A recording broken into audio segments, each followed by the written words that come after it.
Hello, and I think we're good. Hello and welcome to Orbit Weekly.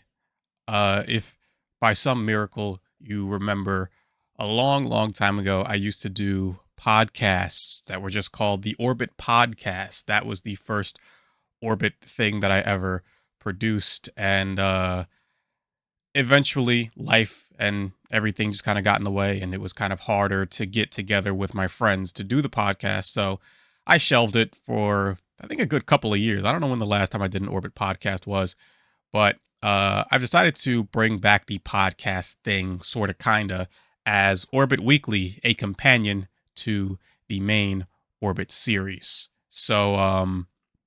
These are just going to be weekly discussion videos where I talk about the latest gaming topics because I don't just play old video games on Orbit. I play new stuff. I have a PS5 back there. You could see it. I got the Switch. I play the new stuff. I play it. But without too much delay, I just want to talk about the Nintendo Switch Direct that happened sort of unexpectedly. There were some rumblings online about this Nintendo Switch Direct taking place, and it kind of, to me, felt like it came out of nowhere. But I haven't actually watched it yet, so I'm going to go ahead and we're going to watch it right now. Um, I'm just going to kind of speed through it. I'm going to watch it, give my impressions, and then we're going to talk about some of the things in this Nintendo Switch Direct and a few things about the Switch 2. Of course, the Switch 2 Direct is coming next week. But for right now, let me just go ahead and watch this Nintendo Switch Direct. It's 36 minutes long, so I'll see you at the end of it with my impressions.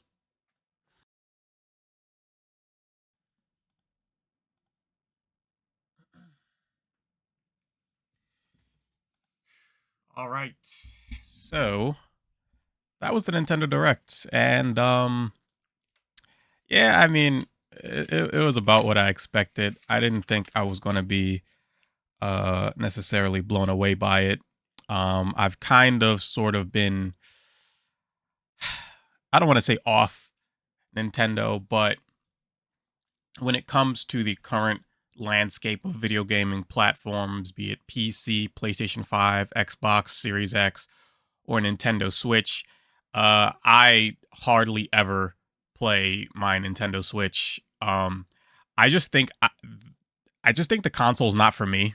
I don't know. I'm not a huge fan of the Nintendo Switch, which is a shame because I'm a big fan of Nintendo overall, or at least I used to be when I was younger. But as I've gotten older, I kind of have just drifted away from Nintendo, and I'm not a huge fan of the Switch. Um, it's not a bad system. I mean, obviously, people love it. It's the highest selling game console out right now. So people obviously love the Nintendo Switch. I'm not saying the Switch is a bad system. I just don't think that it's a system that's for me in particular. So often when these Nintendo Directs come out, I'm usually just not super. I guess I'm not super interested in them. I guess you could say. But let's go ahead and break down what we saw in this Nintendo Direct. Here's some of the highlights for you. All right, so first up, we had the Dragon Quest 1 and 2 remasters, which they look cool. These are like the perfect games, I think, for the Nintendo Switch because I think RPGs like this are just so good for long trips. And that also is another big reason why the Nintendo Switch isn't necessarily my platform of choice because I don't go on long trips very often.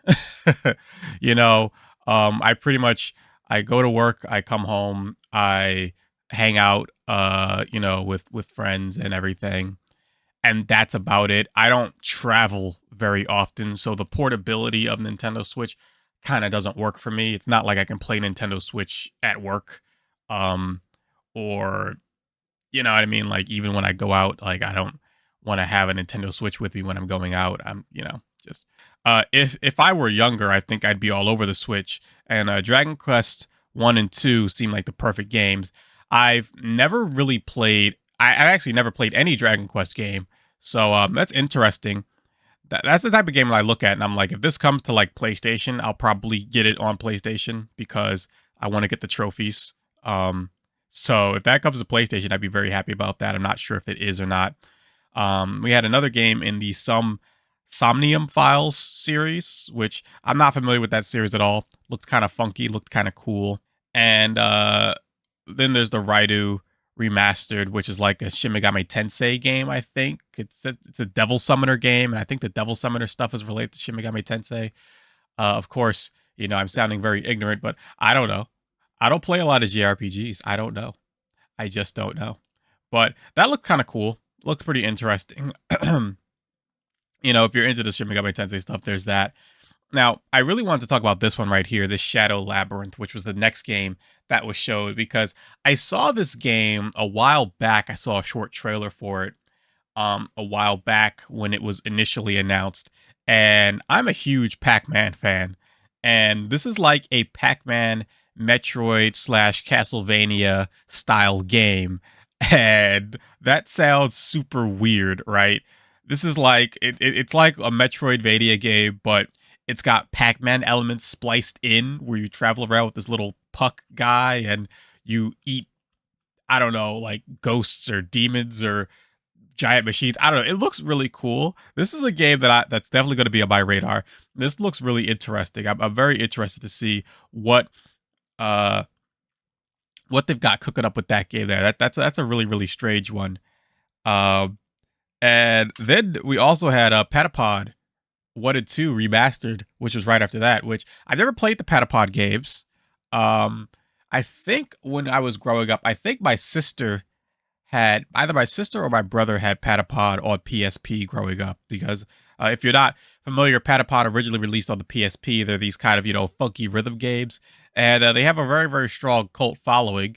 And we're getting Patapod 1 and 2 remastered on Nintendo Switch. I'm sure that's going to be coming to other consoles as well. Definitely going to have to come to PlayStation, I'd assume. If it's not there already, I think that the Patapod games might be playable there just via backwards compatibility, but I'm not 100% sure. And then we got another Story of Seasons game. I'm not big on these farming games. I don't have a ton to say about this.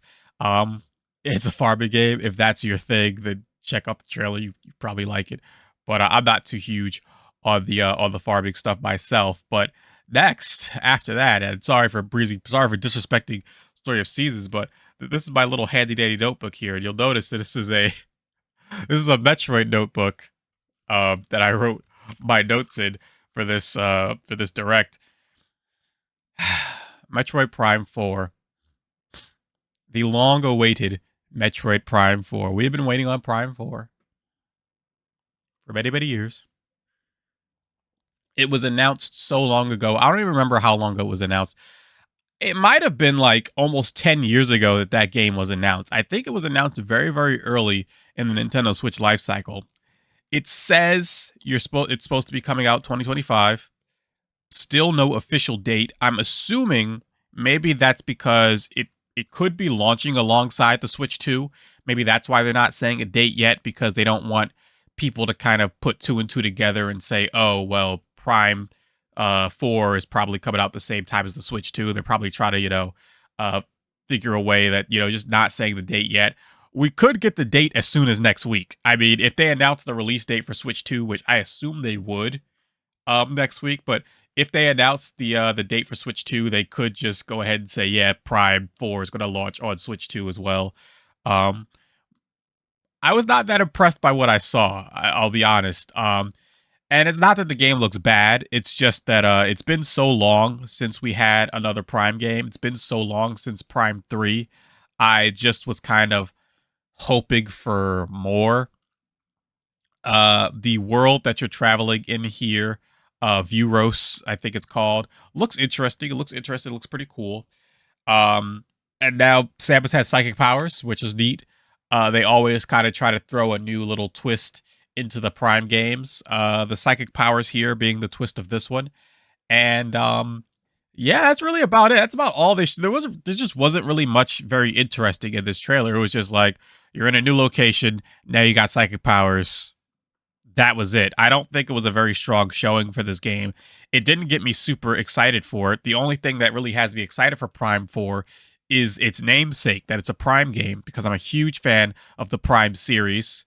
Even the one for the Nintendo DS that people seem to dislike for some reason. I love that game. I love 1 and 2. 3 was good. I hope this one turns out good as well. I really do. So we had a couple other games. There was a Disney game that looked kind of interesting. I guess if you're into that, sort of like a visual novel cafe style game. Not really my thing. After that, we had this game. I believe it was called Witchbrook, which is like about. I think you're like going to witch college or something. I really like the art style. I love the pixel art stuff. It looked cool. It looked interesting. I really like the art style. I was digging the art style here. I don't know if this is a game for me. This is a game that I might consider playing if I had other people to play it with, but I don't think this is a game that my friends would be interested in very much at all, so I probably won't play it. This doesn't look like something I would play by myself. But after that, they showed off this game called Eternal Life of Goldman, which was a hand-drawn game, and we've seen this trend of hand-drawn art becoming more and more popular ever since Cuphead, which I'm very happy about because I really love these sort of hand-drawn art games. And this may be a bit of a tangent, but I've been thinking for so long that it would be so cool if Capcom did a hand-drawn art Pac-Man game. If they did a Pac-Man game with hand-drawn art, that would be so incredible. Because Pac-Man, did I say Pac-Man? I meant Mega Man. If Capcom did a Mega Man game with hand-drawn art, not Pac-Man. A Pac-Man game with hand-drawn art would be cool too, but specifically Mega Man, because Mega Man, if you look back to the early like NES days of Mega Man, it has that sort of like old school manga look to it, that sort of Astro Boy kind of look to it, and I think it would look amazing if they did a hand-drawn Mega Man game, uh, like Cuphead, like Eternal Life of Goldman. The art style looks nice. Side-scrolling platform game looks pretty cool. I don't have a ton to say about it. I really don't know a lot about it. They didn't show off too much of it here, but looks interesting. We also had the Gradius collection, which was pretty cool. A Rift of the Necro Dancer, which is I guess related to the Crypt of the Necro Dancer game. Bit of a different rhythm game here. I'm not too big on these games. I've never played one. Not too big on rhythm games in general. The only rhythm game I really got into was Guitar Hero back in the day. And on my phone, I played the Hatsune Miku game. What is it called? Project Sakai. I don't know. I played that game a lot on my phone for a while. It was very good. Um, they had this Tamagotchi game, Tamagotchi Plaza. Whatever. Tamagotchi. I don't know. I don't have anything to say about Tamagotchi, but I do have a lot to say about this Pokemon Z/A or Z to A. ZA is what they're calling it. I don't know, but Pokemon ZA is I got a lot to say about this game because I one of the big things that kept me hooked and kept me locked into Nintendo consoles was Pokemon. Pokemon was such a huge part of my life for a very, very long time. And boy, my interest in Pokemon fell off a cliff, right? It fell off a cliff and died. It died. So, brief history of me and Pokemon. I'm not going to make this too long. I started Diamond Pearl, played all the way up from Diamond Pearl through to Black and White. After Black and White, I didn't get Black 2 and White 2. Didn't get X or Y, didn't get Omega Ruby Alpha Sapphire. So sort of like Black 2, White 2 through to the early 3DS games. I didn't get. I still played X and Y and Omega Ruby Alpha Sapphire because some of my friends in high school had those games and they let me play them. So I still was into Pokemon at that time. I just didn't have a 3DS back then. I never got one. So that's why I never got those games. I wanted them, but I just didn't get a 3DS until after I graduated high school. And when I got my 3DS, I bought the 3DS. I got the actually I don't even know if I have it kicking around here somewhere. No. I don't think I do. I don't know where I put all my DSs. I have like a million. Oh wait, no, it is down here. It is down here. It is down here. Hold on. I got the Solgaleo Lunala. It's got some stains on it. It's been in my drawer forever. But I got the Solgaleo Lunala 3DS console, and I bought this specifically to play Sun and Moon. And I loved Sun and Moon. I thought those games were awesome. Played the heck out of them. This thing still works. It's a little scuffed up, but it still works. Played the heck out of Sun and Moon. And then they did Ultra Sun and Ultra Moon, which I had no interest in. Again, I was like, I don't want to rebuy and replay the same adventure again. I skipped it. And I waited for Sword and Shield to come out. And I love Sword and Shield. Had a great time with Sword and Shield. And again, I was back in it. I was like, I was super into it, played the heck out of Sword and Shield, loved that game. And then you know what happened. You know what happened. Scarlet Violet came out. Pokemon Scarlet Violet came out. Pokemon Scarlet and Violet came out, and boy, I tell you, that was awful. Like, I never finished it. I never beat the game. I did not complete that game. I didn't beat it. I didn't finish it. I did not. I didn't finish it. I mean, I don't know what was going on with Scarlet Violet. And by the way, I did play Legends Arceus. I did play the Diamond Pearl remake, and I did play Let's Go Pikachu. I actually never completed any of those games. So maybe my interest in Pokemon was kind of fading around that time as well. Who knows? But boy, I tell you, that Scarlet Violet, I bought it. I was so excited for it because I wanted to go and play online co-op with my friend Smooth, who he was featured in the latest Orbit episode. Smooth was, and I wanted to play with Smooth, and and potentially some of our other friends too who like Pokemon. The online was awful. The performance was awful. I didn't like the way the world was structured. I could not get into it. Long story short, I couldn't get into it. I know I said I was going to keep it short, but it kind of turned into a bit of a rant. Point is, I'm nervous about Pokemon ZA because I really did not enjoy Scarlet Violet at all. I'm very nervous about Pokemon ZA. I was not into Scarlet Violet. I will say this, ZA looks good. ZA does so far look good. From what I'm seeing here, for what they talked about, the ZA Royale looks really, really cool. It looks really cool. It looks awesome. Mega Evolution is back. Mega Evolution never should have left. I don't know why they ever took away Mega Evolution. It's beyond me. I have no idea why they got rid of Mega Evolution. I had no issue with Dynamax and Gigantamax. I thought Dynamax Gigantamax was cool, right?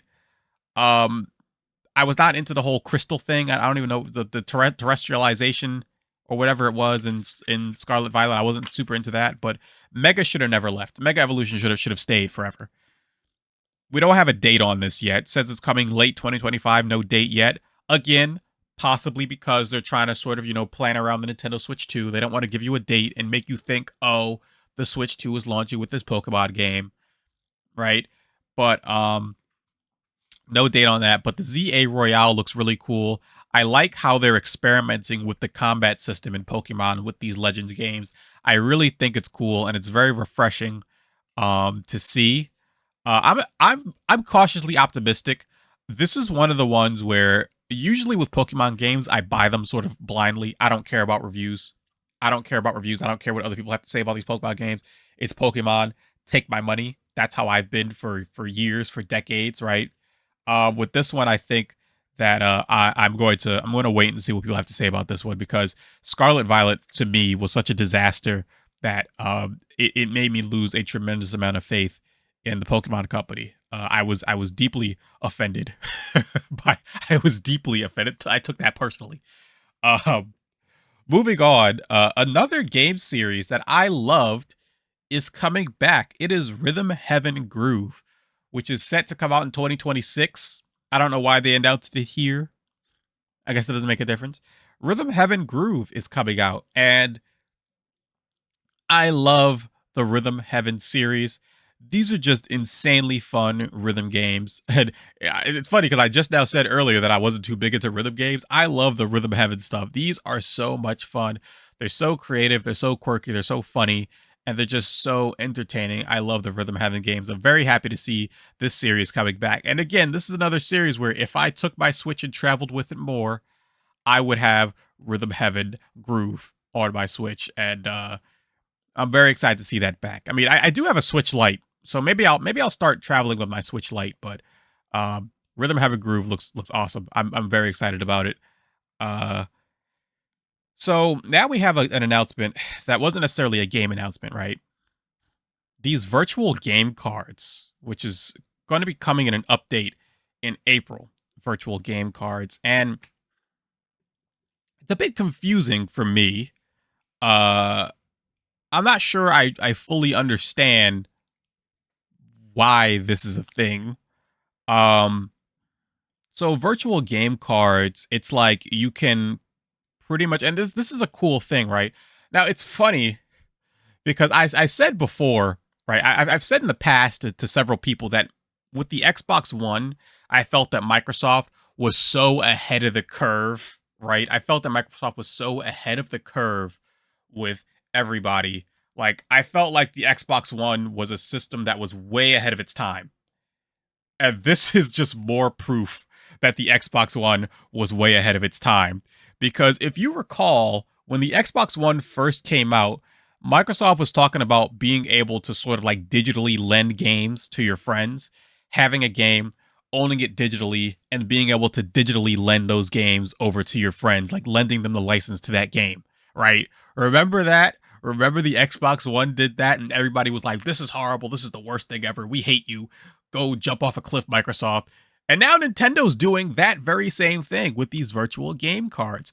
You can have a digital game and you can loan out your digital game to your friends and family who are connected to you via your friends and family group thing on Nintendo Switch. Or you can take your virtual game card and transfer it over to another Switch system.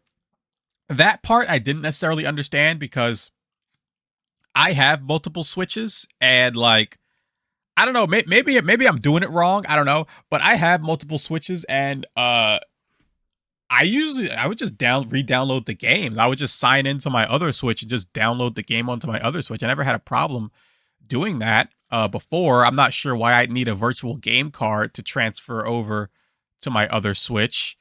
But still, being able to share these games with people. Now, the kicker with sharing games with friends and family is that you have to meet up with them in person. You can't do it like from what it seemed like in the trailer or in the explanation that they gave, you have to meet up with them in person and transfer the game thingy. You can't do it over the internet, which is kind of a bummer. I don't know why you wouldn't. I guess, they don't want people doing this, whatever. But you can lend it out to them for about 2 weeks. After the 2 weeks, it automatically comes back to you. So you're not going to run into any problems of like, oh, your friend or your family member like took your game and they won't give it back. Like your friend from Wisconsin borrowed your game when they came to visit and then they went back to Wisconsin and they never sent your game back, so you don't have to worry about that. It'll automatically come back to you after 2 weeks, which is cool. After that, we have Saga Frontier 2 Remaster, another JRPG that I know nothing about. This puzzle game, Monument Valley. They're putting out number 1, number 2, and number 3 is coming out. Those are all coming to Nintendo Switch. They look kind of cool.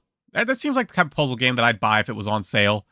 The sort of asymmetric sort of view, sort of puzzle game. It's interesting. It's kind of like what's that one artist? Like that artist with like the upside down stairs. It's kind of like that. The upside down stairs artist. I don't know. I'm not cultured. We have Everybody's Golf Hot Shots. I love golf video games. I do. I enjoy golf video games very much. I do. I like golf games. I just think they're fun. And this one looks very entertaining. This one looks very good. This one looks very fun. Now I'm kind of wondering. Let me search this up. Yes, okay, yeah. I was thinking, I was like, is this the same Everybody's Golf as the VR game that I have on PlayStation. So again, and this is one of the things where it's like a lot of times with these sort of presentations like Nintendo Directs and stuff, you can kind of look and see um games that are probably going to be coming to other systems. Everybody's Golf Hot Shots is likely going to be coming to PlayStation. Let me actually search that up. Is Everybody's Golf? Yeah, that's funny, right? Like Everybody's Golf used to be called Hot Shots Golf because it was on the PlayStation. It was like the PlayStation golf game, and it used to be called Hot Shots Golf, and then they changed the name to Everybody's Golf. And so yeah, Everybody's Golf Hot Shots is coming to PlayStation 5. And to be honest, I'm probably going to buy it and play it on PlayStation 5. And I'm going to convince Smooth to purchase it as well. I love golf games. I think they're super fun. I love the Mario Golf stuff. Well, to be clear, I like the cartoony golf games. I think those are really, really fun. So I like Mario Golf and Hot Shots Golf and stuff like that. You won't catch me playing PGA Tour or anything, even though I'd probably enjoy those games too. I just think virtual golf is fun. So that was just a thing. Just a small little tangent there. A game that I like.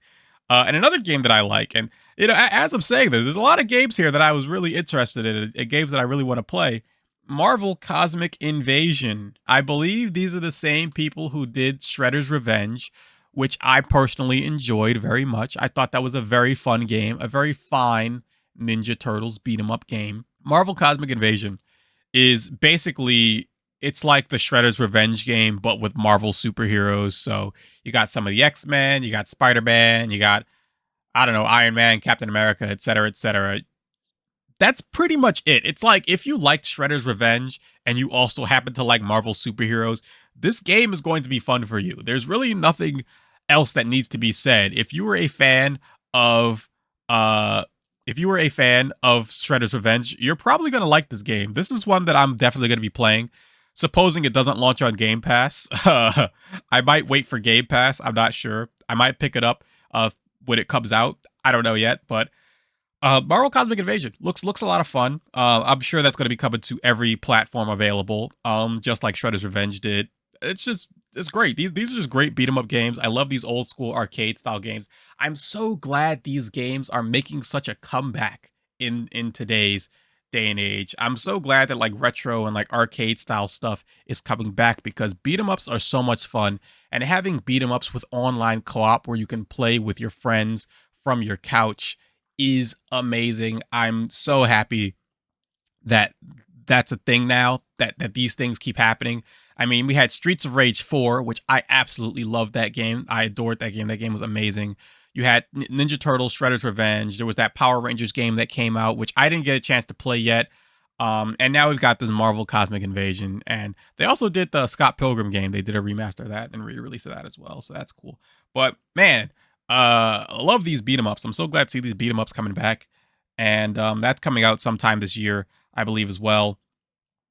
And the last game announcement we have here is one that I don't care a lick about in any way, shape, or form. Tomodachi Life, Living the Dream, coming back after a little over 10 years. Tomodachi Life, if you're not familiar, was a life simulation game with the quirky sort of, it had sort of like the quirky me character, sort of the quirky Nintendo humor and like the Mii's doing fun stuff where you had a bunch of Mii's and they would come together and live lives and do weird stuff, and they talked with like this sort of like auto, what should I call it? Not like auto tune, but sort of like the kind of like this the speak and spell kind of, like the auto generated, speaking, where it's like the text to speech sort of sounding thing, right? Where they sound very like robotic and stuff.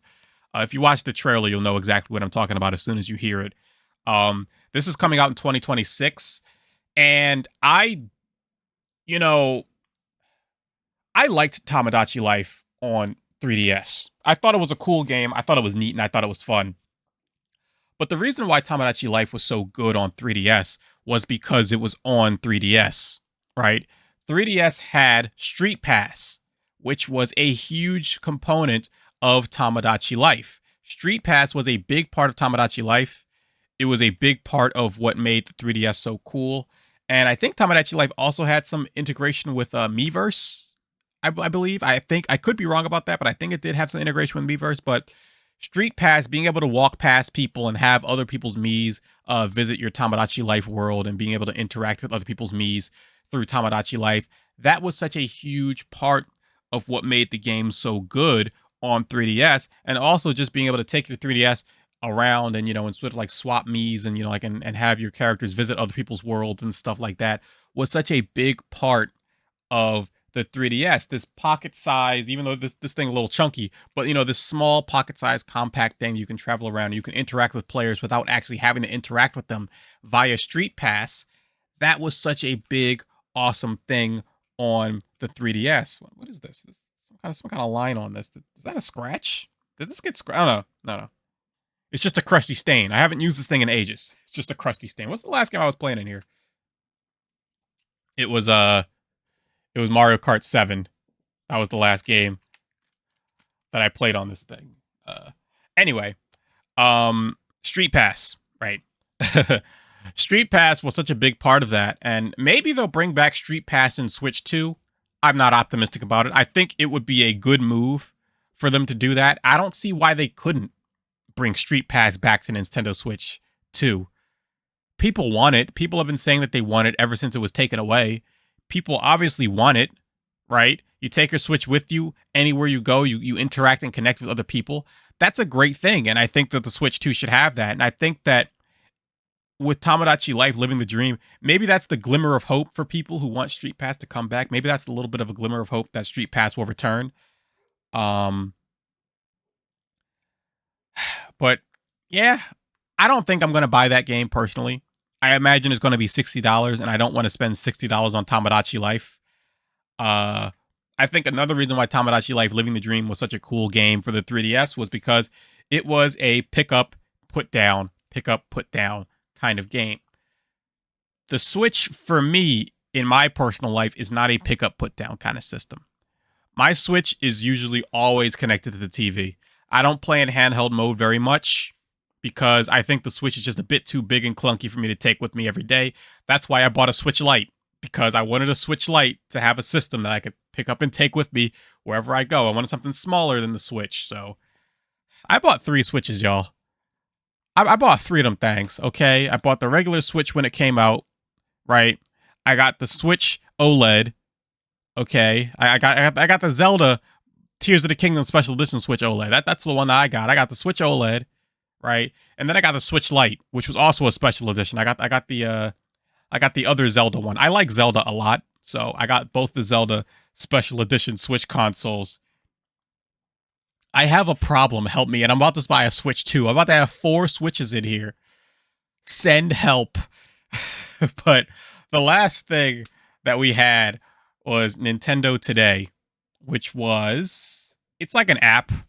And I don't know what Nintendo's thing is with these apps where they put out the Nintendo Music app, which I don't know why they did that. I mean, why put out the Nintendo? Like, maybe I'm just not that level of nerd, right? Maybe I'm not that level of nerd where I sit around and I listen to video game music in my day-to-day life. It's not, and I'm not trying to diss video game music at all. I'm not trying to diss video game music at all. Video game music is beautiful, amazing music. It is. But I can't imagine sitting around and listening to like the Super Mario soundtrack. You know what I mean? I can't imagine doing that. Maybe Galaxy, because Galaxy's got a lot of those orchestral themes. That might be like something I put on in the background as some ambiance while I'm working on something on the computer here. But some of the music I'm just like, I can't imagine listening to this in my day-to-day life. I can't imagine that. I don't know why they did an app. I don't know why they didn't just release their music on streaming services. Maybe this way they don't have to make any deals with people. Nintendo's very protective of their properties, of their IP, be it art, video games, music, whatever it is. They're very protective of their IP. Maybe that's why they did a music streaming app. I don't know. But they did the Nintendo Music thing. I don't get it. And this new one, Nintendo Today, looks interesting. But at the same time, why? Nintendo Today is basically a Nintendo News app, right? It's a Nintendo News app where I don't even know how to put this, right? It's a Nintendo news app where daily they're going to be posting like Nintendo news and updates every day. And Miyamoto came out and announced it and talked about it. And it's kind of like, he was talking about how with Nintendo Directs, they brought news directly to people, directly to the players, and they're still going to do Nintendo Directs. Obviously, these things are super, super popular. But now they want to have another way of communicating directly to players with Nintendo Today. But I don't really get it because, Twitter or X exists, right? So I don't really know why you would have Nintendo Today when you have X. And that's a way to communicate directly with the players. I mean, I guess you're cutting out the middleman and you're just sending stuff directly to people. So I kind of get why they want to do this, but I also kind of don't. But, if Nintendo wants to do Nintendo Today, go ahead, more power to you. It kind of makes me think of the PlayStation blog, which I personally really, really like the PlayStation blog, PS blog a lot. I like it because you hear directly from PlayStation. They have a lot of exclusive stuff, and they have articles that are really, really interesting on PS blog. So I read PS blog fairly frequently to catch up on any news and updates on stuff regarding the PlayStation. So if this is kind of their sort of version of the PS blog, but just in app form, that sounds really cool. Hopefully we get some neat articles here and we get to hear like, more directly from the developers. Nintendo's usually very tight-lipped about everything, but hopefully this is a new avenue for us to hear more about games and us to hear more direct updates on games and console updates and new hardware and stuff coming out. But yeah, that was the Nintendo Direct, and I guess I liked it more than I initially thought because as I was watching it, I was pretty bored. Right, I was pretty bored watching this thing. But I think overall, I I there were several things that I liked. We have a new Everybody's Golf game, Everybody's Golf Hot Shots, which looks really cool. I'm still looking forward to Metroid Prime 4. Pokemon ZA looks really good for me. Rhythm Heaven looks great. Um, Marvel Invasion, and et cetera, et cetera. There were a lot of games sprinkled out through here that I thought were really cool looking and looked good. I guess there weren't any bombshell like blow your socks off announcements, but not every direct is going to have a blow your socks off announcement. I don't remember the last time there was a game showcase that had an announcement that got me super excited. Not off the top of my head, anyway. But this it was a good showing, I guess. I think that they showed off a lot of cool games, at least a lot of stuff that I'm interested in.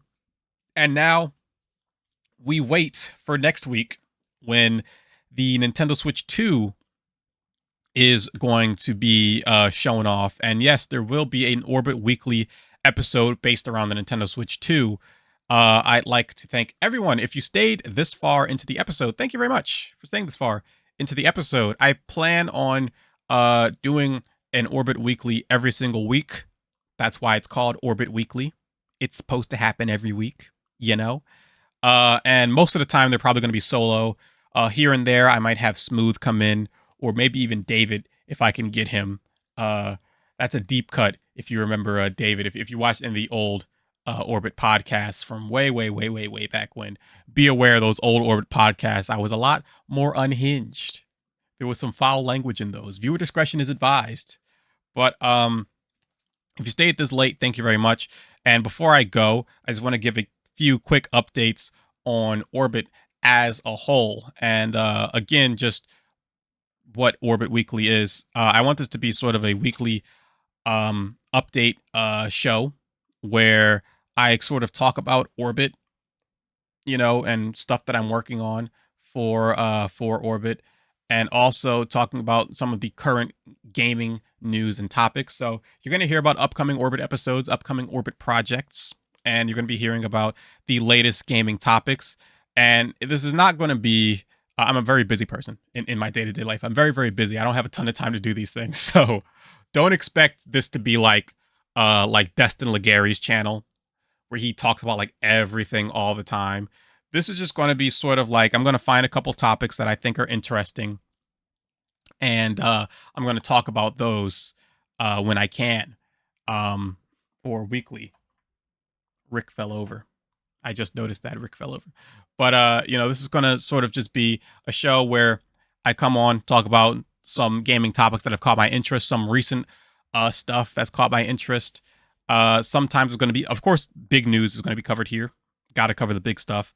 But next week, we're going to be doing the Switch 2. And Smooth, I talked to Smooth, and Smooth said he wants to come on for the Switch 2 discussion. So Smooth's going to be with me. Now, the Orbit Weeklies are set to come out every Friday. That's the plan, at least. But next week's episode might come out sooner because I'm probably going to want to get this out as quickly as I can in response to the Switch 2 release. And I might do that one and just do it live, right? Do it like right after the Switch 2's release and not really waste any time. I just strike while the iron is piping hot right there. But so next week's episode might come out a little bit before Friday. Actually, if I check my calendar, let me see. The Switch 2 announcement is on Wednesday.